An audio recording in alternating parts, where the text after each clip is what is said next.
હાલ જે તમારો જે લવ મેરેજ ને લઈને સોશિયલ મીડિયા થી માંડીને દરેક જગ્યાએ બહુ ચર્ચાઓ ચાલી રહી છે. તમે કઈ રીતે કરીને શું છે તમારી હત્યા શું છે? મારા હસબન્ડનું નામ ફૈઝલ દીવાન છે. અમે છેલ્લા 3 વર્ષથી રિલેશનશિપમાં હતા. ત્યાર પછી અમે મેરેજ કરવાનું ડિસાઈડ કર્યું અને અમારા ઇન્ટર રિલિજન મેરેજ કરવાના હોવાથી અમે સ્પેશિયલ મેરેજ એક્ટના અંદર અમે મેરેજ કરવાનું ડિસાઈડ કર્યું, જેથી લીગલી રીતે અમારી પાસે મેરેજ સર્ટિફિકેટ આવે અને એમાં કોઈ પ્રોબ્લેમ ના આવે. અચ્છા, ત્યારબાદ તમે જે હમણાં હાલ જે જંબુસર પોલીસ સ્ટેશનમાં એવો આક્ષેપ થયા છે કે જે તમે મેરેજ સર્ટિફિકેટ છે એ તદ્દન બોગસ અને ખોટું છે, એ બાબત આપ શું કહેશો? એ બાબતે હું કહેવા માંગુ છું કે જે અમારા વકીલ હતા એ દિવાળીપુરા કોર્ટમાંથી અમારો એમનો સંપર્ક થયો હતો અને ત્યાર પછી અમે તારીખ 8 મેના રોજ અમને કુબેર ભવન ખાતે લઈ જઈને ત્યાં જે મેજિસ્ટ્રેટ હોય છે તેની સામે અમારું નામ તથા ફાધરનું નામ પૂછવામાં આવ્યું. ત્યાર પછી અમને અમારા ઓરિજિનલ ડોક્યુમેન્ટ બધા લઈને અમારી પાસે સિગ્નેચર પણ કરાવવામાં આવી.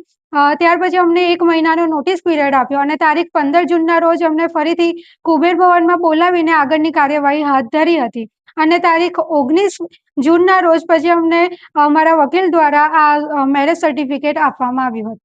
તો શું શું નામ છે તમારા વકીલનું અને કેટલી ફી આ જે રજીસ્ટર માટે કેટલી ફી છે? અમારા વકીલનું નામ ભરતભાઈ વણકર છે અને અમે એમની પાસે ટુકડે ટુકડે કરીને 2,37,000 જેટલા એમને આપ્યા છે. તો શું તમે કેશમાં કે ચેક આપો?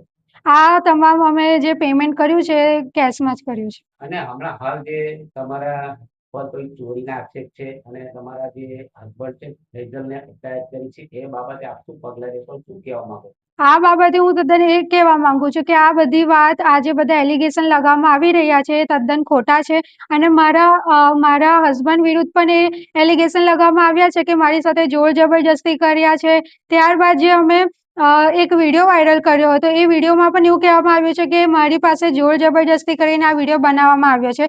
પણ હું અહીંયા જ તમને ચોખવટ કરવા માંગુ છું કે આ વાત તદ્દન ખોટી છે. મેં મારી મરજીથી મારા પર કોઈ પણ જાતના પ્રેશર વગર મેં એમના સાથે મેરેજ કર્યા છે અને મારા પર કોઈ જ જાતનું પ્રેશર નથી. હવે હાલ જે તમે આવા આગળની કાર્યવાહી જે સર્ટિફિકેટ જે ખોટું છે તે તમે તમારા વકીલ સાથે વાતચીત કરી કે એનું કોઈ નિરાકરણ માટે શું કર્યું તમે પગલું?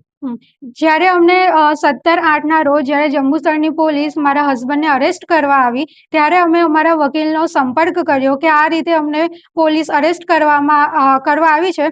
ત્યારે અમારા વકીલ દ્વારા જણાવવામાં આવ્યું કે હું તમને સવારે કચેરી પર જઈને બધું તપાસ કરીને ઇન્ફોર્મ કરું છું. ત્યાર પછી અમને વકીલ દ્વારા કોઈ જ કોલ કે અમે જે સામેથી કોલ કર્યા તેના પણ અમને આન્સર કરવામાં આવ્યો નથી. શું આનો મતલબ એવું છે કે વકીલ ફ્રોડ છે કે પછી તમારી સાથે શું કહેવા માંગો છો?